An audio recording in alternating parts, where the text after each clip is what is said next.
Hallo und herzlich willkommen bei Sugar Princess. Heute habe ich wieder ein wunderschönes Tortenrezept für euch und zwar eine ganz klassische Torte, die wir schon sehr, sehr oft zubereitet haben. Die Kinder wünschen sich die immer wieder zum Geburtstag. Ich kann sie mir aber auch gut wieder zum Muttertag vorstellen oder auch zu einem Jubiläum oder auch als Hochzeitstorte. In jedem Fall super geeignet. Es ist nämlich eine Schokosahnetorte und sie schmeckt einfach grandios und ihr braucht dafür einfach nur meinen Schokoladen-Biskuitboden und eine Füllung, die ganz einfach zu machen ist. Und wir starten in diesem Video direkt mit der Füllung. Den Biskuit habe ich euch ja schon gezeigt in einem anderen Video, das verlinke ich euch hier oben. Und da könnt ihr nochmal gucken, wenn ihr unsicher seid, wie ein Biskuit hergestellt wird. Ansonsten den einfach schon mal machen und schon zweimal durchschneiden und wir starten direkt mit den Zutaten für die Füllung dieser leckeren Torte. Also neben dem Boden braucht ihr 400 Gramm Sahne, 200 Gramm Creme Fraiche, 60 Gramm Zucker, 15 Gramm Sofortgelatine und 2 Esslöffel Backkakao. Und für die Verzierung braucht ihr 200 Gramm Schlagsahne, Herzen, Schokoherzen habe ich jetzt, Schokoladenraspel für die Seiten, die sind jetzt hier Zartbitterschokolade und ihr benötigt noch einen Spritzbeutel und eine Sterntülle. Das war es auch schon an den Zutaten, mehr ist es gar nicht und das Rezept ist auch wirklich super simpel. Wenn ihr den Biskuit am Vortag backt, dann seid ihr auch am Fülltag sehr, sehr schnell fertig, denn die Füllung braucht nur wenige Minuten und ist eh schon fertig und dann könnt ihr euch ans Dekorieren machen und euch da auch richtig viel Zeit für nehmen. Genau, und wir starten jetzt einfach mit am besten eurer Küchenmaschine und mit der Creme Fraiche, der Sahne und dem Kakao. Als erstes gebt ihr euch die 400 Gramm Sahne in die Schüssel. Die Sahne sollte gut gekühlt sein, damit sie sich einfach besser aufschlagen lässt und schlagt die Sahne halbsteif. Wenn ihr die Sahne halbsteif geschlagen habt, dann könnt ihr schon die Creme Fraiche hinzugeben, einfach löffelweise hinzugeben. Dann könnt ihr nacheinander einfach das Gelatinefix hinzugeben und den Zucker hinzugeben. Und am Schluss den Kakao. Beinahe hätte ich jetzt wieder Kakao gesagt. Und das Ganze einfach so lange verrühren, bis ihr zufrieden seid mit der Festigkeit der Creme. Also es kann schon ein paar Minuten dauern, aber natürlich nicht überschlagen, wie immer bei Sahne. Ja, und dann ist auch die Creme schon fertig. Perfekt. Wer statt der Schokoladensahne eine Mokka-Sahne haben möchte oder eine Kaffeesahne, der nimmt einfach 1 bis 1,5 Esslöffel sofortlöslichen Kaffee oder Mokka hinzu, anstatt den Kakao hinzuzugeben. Und schon hat man eine super Espresso- oder Mokka-Torte. Die Füllung ist jetzt fertig und wir können uns gleich an das Füllen der Torte machen. Und ja, ihr seht, das geht super schnell. Mein leckerer Boden, total flauschig, fluffig, super elastisch und super schön schokoladig.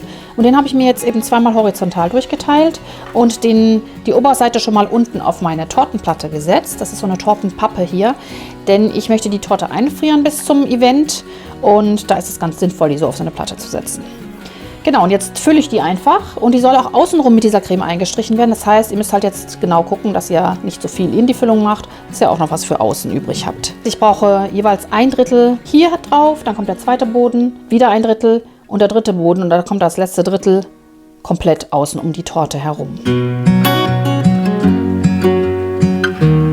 Ihr könnt natürlich, wenn ihr die Füllung, wenn ihr mehr Füllung haben wollt, dann einfach die Füllung verdoppeln. Das ist auch kein Thema.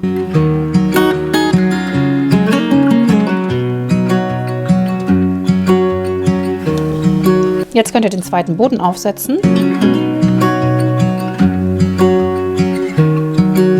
Und das nächste Drittel auftragen.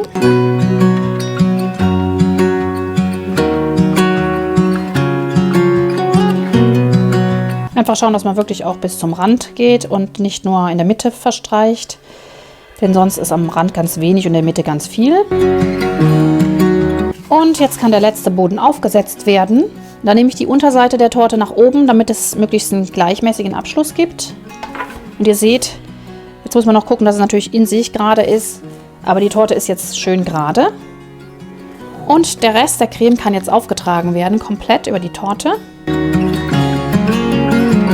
Und dann einfach nach unten verteilt werden.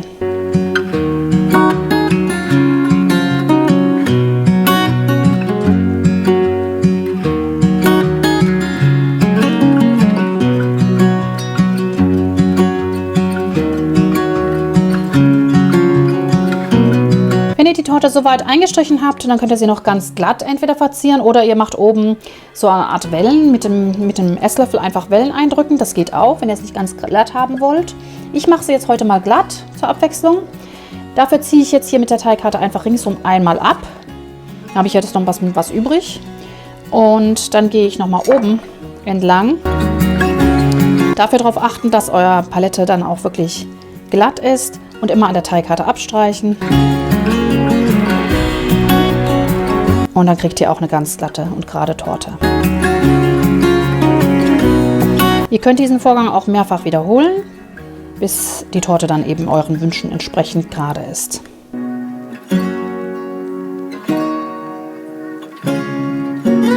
Genau, und außenrum muss es auch nicht so super glatt sein, denn da schmeißen wir ja dann wieder unsere Raspel an, wie ich auch schon in einigen Videos gezeigt habe.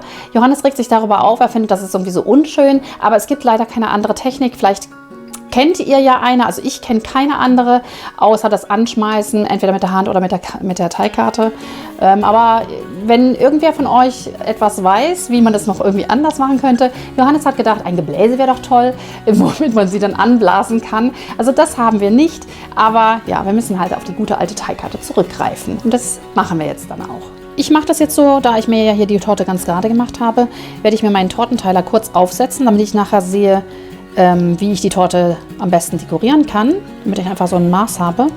Da müsst ihr natürlich schauen, dass ihr mittig aufsetzt. Und das reicht schon, dann seht ihr auch hier die Stücke. Ich hoffe, man kann das jetzt in der Kamera sehen. Ja. Gut. Und jetzt können wir hier wieder unsere Raspel anschmeißen. Johannes findet es nicht gut, wie gesagt, aber wir müssen es trotzdem tun. Einfach ein bisschen was auf die Karte geben und vorsichtig andrücken. Und da fällt dann immer was runter, das wird ihr dann nachher wieder verwenden. Das Gute an der Karte ist einfach, dass ihr auch die Hitze der Hände dann nicht an den Raspeln habt. Sonst schmelzen die auch sehr leicht.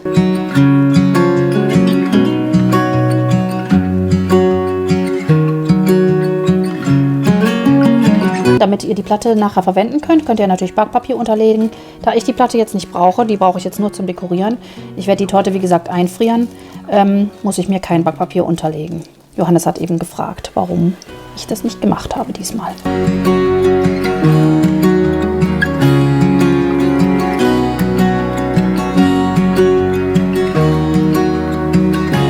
Und ihr seht, so könnt ihr die Raspeln auch ganz gut von der Platte wieder runterkriegen. Und einfach schauen jetzt, wie ist eure Torte eingeraspelt. Fehlt noch irgendwo was und dann einfach gerade noch mal drüber gehen. Johannes, wie sieht's aus? Da fehlt was. Da fehlt noch was. Okay, wenn die Torte so schön eingestrichen ist, dann könnt ihr den Rest hier zum Beispiel für die Mitte verwenden. Und das werde ich jetzt auch gleich tun. Das ist so einfach so die klassische Verzierung von Torten, dass einfach in der Mitte auch noch Schokoraspel sind. Und ich werde hier oben auf die einzelnen Stücke natürlich immer noch ein Sahnehäubchen setzen und auch ein schönes Schokoherz. So, jetzt muss noch in die Mitte hier unser Gestreusel. Ihr könnt euch auch einen Ring aufsetzen, wenn ihr es ganz korrekt haben wollt. Dann geht nichts über den Ring drüber in der Mitte. Ich muss das jetzt nicht machen. Ich finde es nicht so schlimm, wenn es ein bisschen nicht ganz so streng aussieht. Das darf ruhig ein bisschen überlappen, aus meiner Sicht. Aber wie gesagt, wenn ihr es ganz korrekt haben wollt, dann macht ihr eben einen Dessertring in die Mitte und füllt die Streusel einfach mitten rein. Jetzt habe ich mir hier meine Sahne steif geschlagen mit etwas Sahnesteif und Vanillezucker. Und ich habe jetzt hier eine große Sternhülle aufgesetzt, eine geschlossene Sternhülle, und spritze mir meine Rosetten. Ich werde aber erstmal, weil ich aus meinem letzten Fehler gelernt habe, hier auf ein extra Papier spritzen. Ob es auch alles klappt, ob es noch gut aussieht. Ja, so ungefähr. Nochmal üben. Perfekt.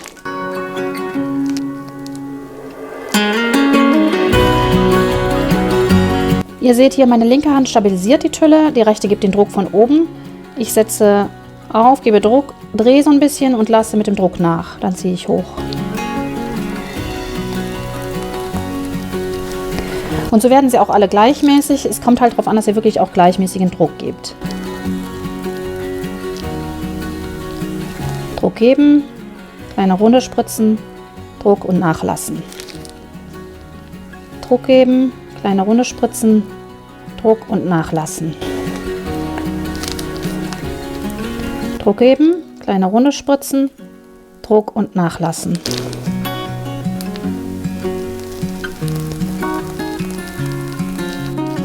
So werden sie perfekt. Und also eigentlich ist es jetzt schon, finde ich, richtig schön, aber ich möchte das ja als Geburtstagstorte oder Muttertagstorte verschenken. Beziehungsweise, wenn ihr es eben als Muttertagstorte verschenken wollt, dann könnt ihr jetzt noch Herzchen aufsetzen.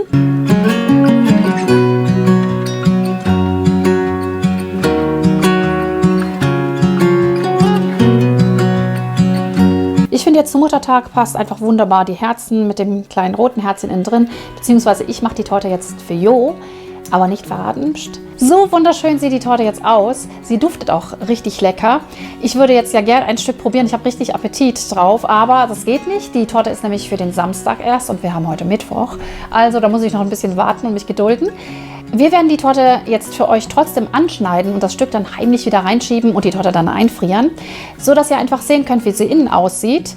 Leider können wir sie dann nicht probieren, aber ich kann euch versprechen, sie schmeckt einfach wunderbar. Wir haben sie nämlich schon oft gemacht und es ist einfach ein perfektes, schokoladiges Meisterwerk auf der Kaffeetafel. Also ich kann es euch nur empfehlen, das mal nachzumachen. Gut, wir schneiden sie mal für euch an, damit ihr seht.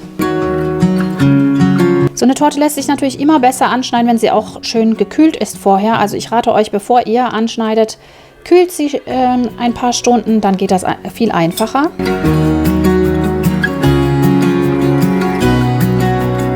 Und die duftet total lecker, ich sag's euch. Und hier sehen wir die fantastische Torte. Schokoladiger Boden und leckere Füllung.